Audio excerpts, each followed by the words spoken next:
Hi, good evening, everyone. Please excuse my voice. I'm coming down with a cold, but hope I get through this presentation with the best of my ability that you'll be able to hear me. My name is Desiree White Price. I am a fourth grade math and science teacher in the Woodland Hills School District at the Woodland Hills Intermediate School. My professional life, I have been in my current teaching position for 7.5 years with my district. 3.5 of those years I was teaching fifth grade math. For the last 4 years, I've been a fourth grade math and science teacher. I'm a 2001 graduate of the Woodland Hills School District, and in 2005, I earned my Master's of Education from Duquesne University.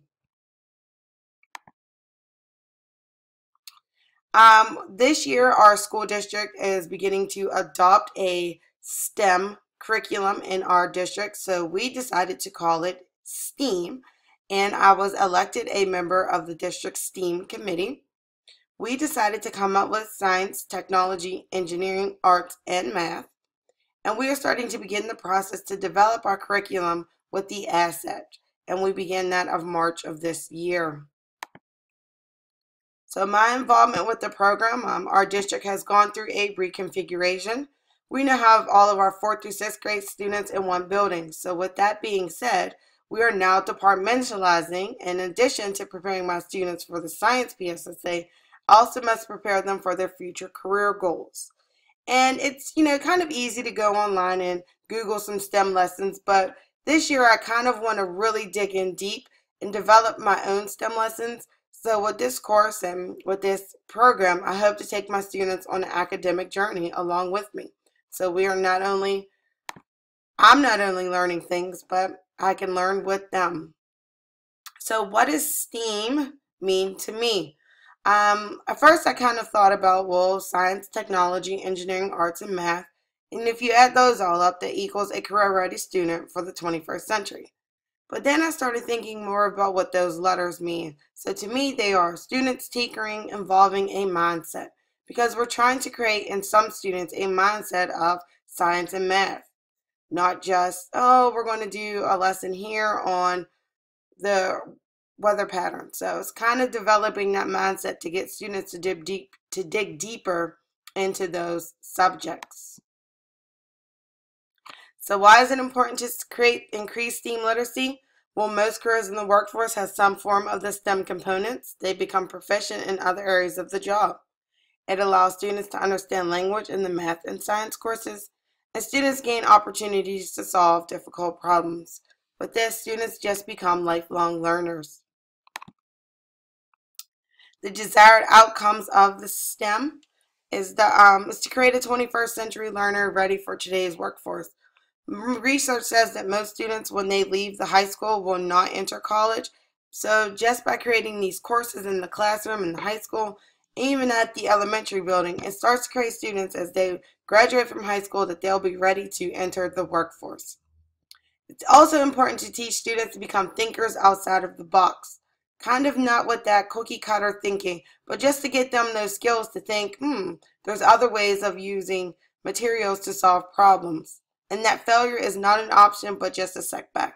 That it's okay to fail, but just teaching them those skills that they can come and prepare themselves and stop, think, and reorganize themselves, and come up with a different solution.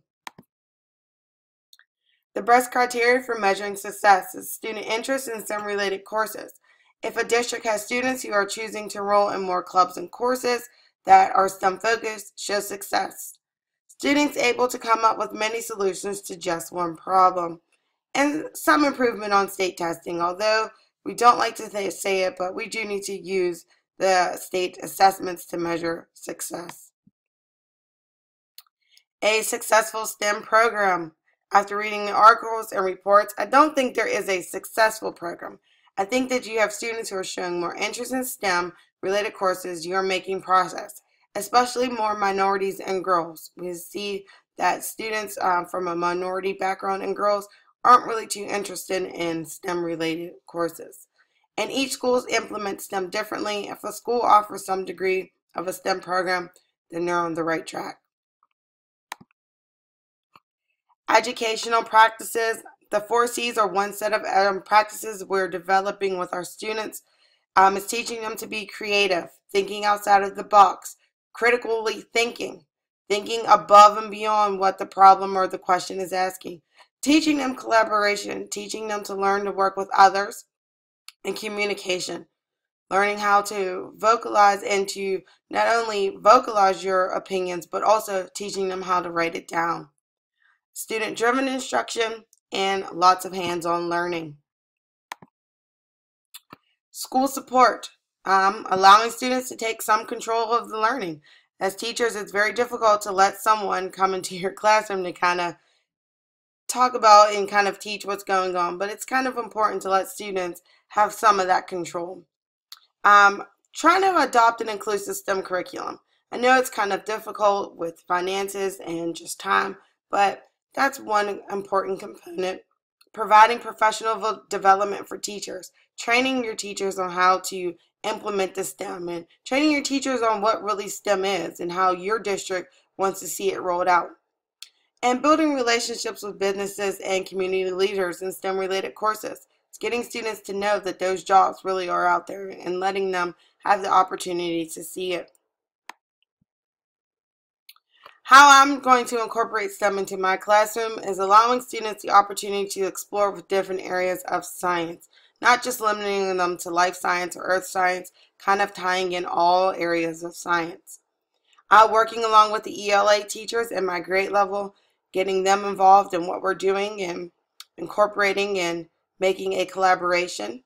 Collaborating with the other science teachers in my district, maybe working with high school teachers or middle school teachers to kind of get their students to, kind of build that relationship.